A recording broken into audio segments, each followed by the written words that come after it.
সিদ্দিকীরা লতিফ সিদ্দিকীরা আওয়ামী লীগ করতে পারে না, আজাদ সিদ্দিকীরা মুরাদ সিদ্দিকী আওয়ামী লীগ করতে পারে না। আওয়ামী লীগ তাদের ত্যাগ করা শোভা পায় না।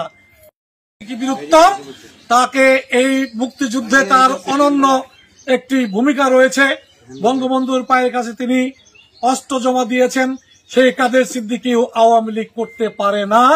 আওয়ামী লীগ ত্যাগ করেছে সামান্য অল্প কিছু, হয়তোবা কোনো লোভ লালসার কারণে তিনি আওয়ামী লীগ ত্যাগ করেছেন। তাকে যদি শেখ হাসিনা সকালে বিকালে বকাবাজিও করে, তারপরও তাকে আওয়ামী লীগ ত্যাগ করা সম্ভব হয় নাই, ঠিক হয় নাই। তারপরেও কিন্তু বঙ্গবন্ধু কন্যা শেখ হাসিনা কাদের সিদ্দিকীকে কিছুদিন আগে ওই বাবর রোডের, মোহাম্মদপুরের বাবর রোডের বাড়ি তাকে লিখে দিয়েছেন। কাদের সিদ্দিকী সাহেব শেখ হাসিনার কাছে গিয়ে বলেছেন যে আমি একটা জাদুঘর করব, তার জন্য জায়গাও বরাদ্দ দিয়েছেন। কয়েকদিন আগে মুক্তিযোদ্ধা মন্ত্রী এসে উদ্বোধন করেছে।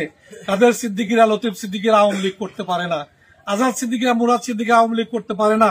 আওয়ামী লীগ তাদের ত্যাগ করা শোভা পায় না, ভালো হয় নাই, ভালো মানায় না। আমি বলবো ছোট মানুষ, তারা ভালো কাজ করে নাই। আমরা লোভ লালসার ঊর্ধ্বে থেকে ছোট মানুষ, একজন ক্ষুদ্র কর্মী হিসেবে বলতে চাই, লোভ লালসার ঊর্ধ্বে থেকে আওয়ামী লীগ করি, আগামী দিনেও আওয়ামী লীগ করবো শেখ হাসিনার নেতৃত্বে ইনশাল্লাহ। ভালো থাকবেন আপনারা। আমি শফি ভাইকে বলেছিলাম যে সাবিয়াচালা যাবো, একটু চা খেয়ে আসবো।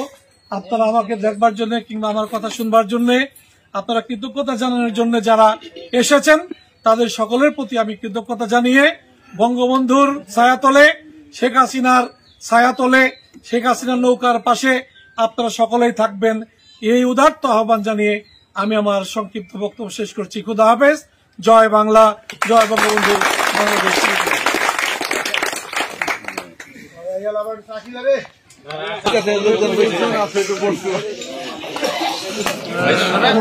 আমি তো স্বাস্থ্য খুশি, আমরা বিভাগ নির্যাতন গেছে, তুমি যদি হইতে পারো। আমি একটু কথা কি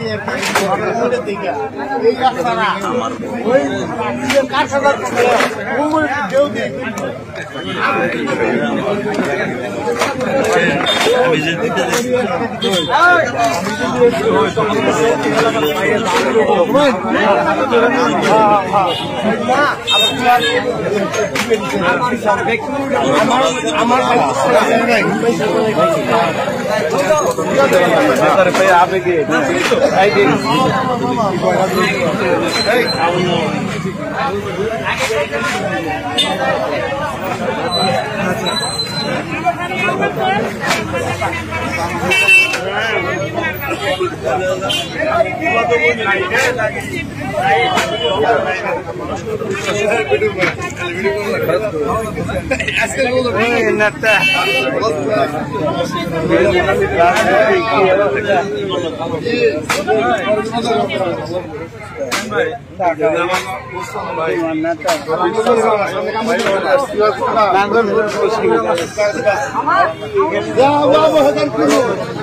আমরা